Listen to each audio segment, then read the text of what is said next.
नमस्कार, स्वागत आहे तुमचं माझ्या यूट्यूब चॅनलमध्ये, ज्याचं नाव आहे स्वामी भक्ती मराठी.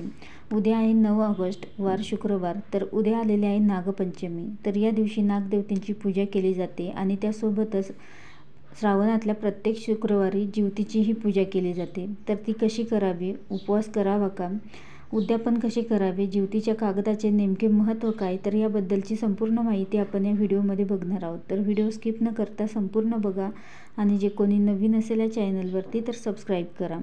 तर बघा, श्रावणातील प्रत्येक दिवस हा खूप महत्त्वाचा असतो, पण त्याहीपेक्षा श्रावणातील शुक्रवार हा पण खूप महत्त्वाचा असतो. तर श्रावणातल्या प्रत्येक शुक्रवारी ज्योतिपूजन केले जाते. तर हे का केले जाते, तर बघा, आपल्या मुलांच्या भवितव्यासाठी, त्यांना चांगलं आयुष्य लाभावं, चांगलं आरोग्य लाभावं, यासाठी प्रार्थना करत ज्योतीचे व्रत केले जाते. आणि या दिवशी मुलांचे औक्षण करण्याची ही पद्धत आहे. तर यावर्षी श्रावणामध्ये एकूण 4 शुक्रवार आलेले आहे. तर 9 ऑगस्टला पहिला शुक्रवार आलेला आहे, त्यानंतर 16 ऑगस्टला दुसरा शुक्रवार, तिसरा शुक्रवार हा 23 ऑगस्टला आलेला आहे आणि चौथा शुक्रवार हा 30 ऑगस्टला आलेला आहे. तर दर शुक्रवारी या 4ही शुक्रवारी उपवास करावे, किंवा उपवास करणं शक्य नसेल तर पूजा करावी आणि मुलांचे औक्षणही करावे. आणि या व्रताचे उद्यापन हे शेवटच्या शुक्रवारी आपल्याला करायचं असतं. तर यावर्षी शेवटचा शुक्रवार हा 30 ऑगस्टला आलेला आहे. तर या दिवशी आपल्याला या व्रताचे उद्यापन करायचे आहे. आणि यामध्ये जर एखादा शुक्रवार तुम्हाला पूजा करायला जमलं नाही तरीही चालेल. तुम्हाला जितके शुक्रवार जमेल पूजा करायला, तितके शुक्रवार तुम्ही ही पूजा करू शकता. तर श्रावणातल्या शुक्रवारी कुलदेवीची आणि लक्ष्मीची सुद्धा आराधना करून सुवासिनींना हळदी कुंकू आणि भोजन, फुलं, पानं, सुपारी आणि दक्षिणा देऊन त्यांचा सन्मान केला जातो. तर त्यालाच सवाष्णी करणं असे देखील म्हटले जाते.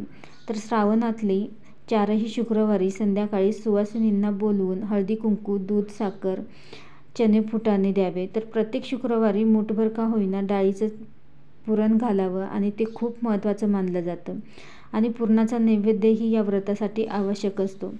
तसेच कोणत्याही एका शुक्रवारी पुरणपोळी करून सवाष्ण स्त्रीला जेवायला घरी बोलवावे आणि दक्षिणा द्यावी आणि त्यासोबतच तिची ओटीही भरावी. तर श्रावणात 4ही शुक्रवारी ज्योतीची पूजा केली जाते. तर ही पूजा संततीच्या रक्षणार्थ केली जाते. ज्योतीचं चित्र श्रावणातील पहिल्या शुक्रवारी ज्योतीचं चित्र आणून आपल्या घरामध्ये देवघराच्या तिथे आपल्याला चिपकवायचा आहे हा कागद. आणि हे चित्र आपण चिपकवल्यानंतर रोज आपल्याला या ज्योतीची पूजा करायची आहे. तर अगदी साधी आणि सोप्या पद्धतीने ही पूजा करू शकता. धूप दीप लावून हळदी कुंकू अर्पण करूनही तुम्ही ही पूजा करू शकता. तर श्रावणात ज्योतीची पूजा करताना प्रथम कुलदेवी आणि माता लक्ष्मीची पूजा करावी आणि त्यानंतर आपल्याला ज्योतीची पूजा करायची आहे.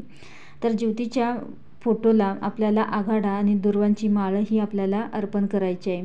तसेच कापसाचे वस्त्रही अर्पण करायचे आहे, हळदी कुंकू अर्पण करायचे आहे. तसेच या दिवशी पूर्णाचे 5, 7 किंवा 9 दिवे बनवून कुलदेवीला आणि लक्ष्मीला आणि त्यानंतर ज्योतीचीही आरती करायची आहे. तर मुलांचेही औक्षण आपल्याला करायचे आहे आणि त्यासाठी आपल्याला 2 दिव्यांनी ओवाळायचं आहे. तर एकच दिव्यांनी कधीही ओवाळू नये. तर विषम संख्येमध्ये आपल्याला दिवे घेऊन ओवाळायचे असतात.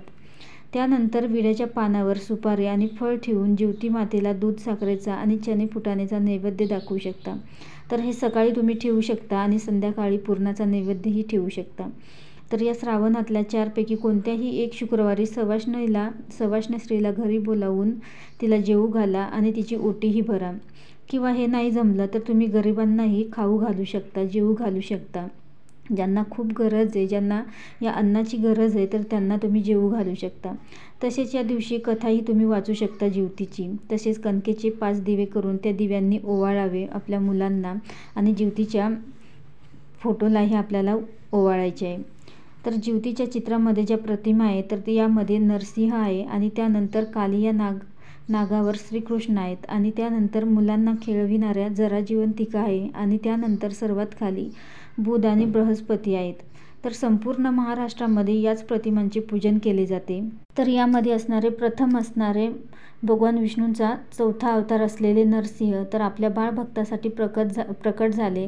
तर ही कथा आपल्या सर्वांना परिचयाची आहे. तर बाळ प्रल्हादाचे हिरण्यकश्यपू पासून म्हणजेच दैत्यापासून रक्षण करणे याच मूळ उद्देशाने भगवंताने हा अवतार धारण केला आणि बालकांचा रक्षण आणि बालभक्तांसाठी अवतार धारण केलेली देवता म्हणून भगवान नरसिंह या प्रतिमेत पूजले जाते.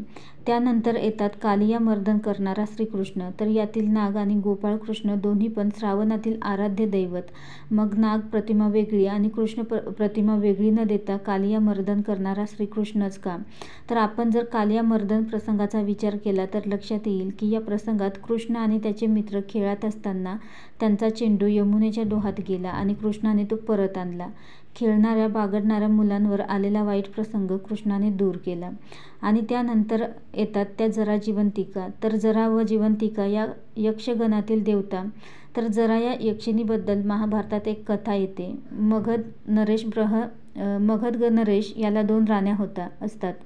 दोन्हीही राण्यांवर त्याचे सारखेच प्रेम असते, परंतु राजाला पुत्र किंवा पुत्री काहीही नसल्यामुळे राजा चिंतित असतो. याच सुमारास नगरजवळील उपवनात ऋषी चंदकौशिक आल्याचे राजाला समजते. राजा त्यांचे दर्शन घेऊन आपली चिंता प्रकट करतो. तर ऋषी राजाला प्रसादात आंबा देतात व राणीला खायला द्या म्हणून सांगतात. तर दोन्ही राण्यांवर समान प्रेम असल्यामुळे राजा आंब्याचे समान भाग करून राण्यांना देतो. कालांतराने दोन्ही राण्यांना पुत्र होतो, परंतु केवळ अर्धा. तर अशा विचित्र आणि अर्धवट अभ्रकांना राजा जंगलात नेऊन टाकतो. त्याच वेळेस तेथून जरा नामक यक्षिणी जात असते.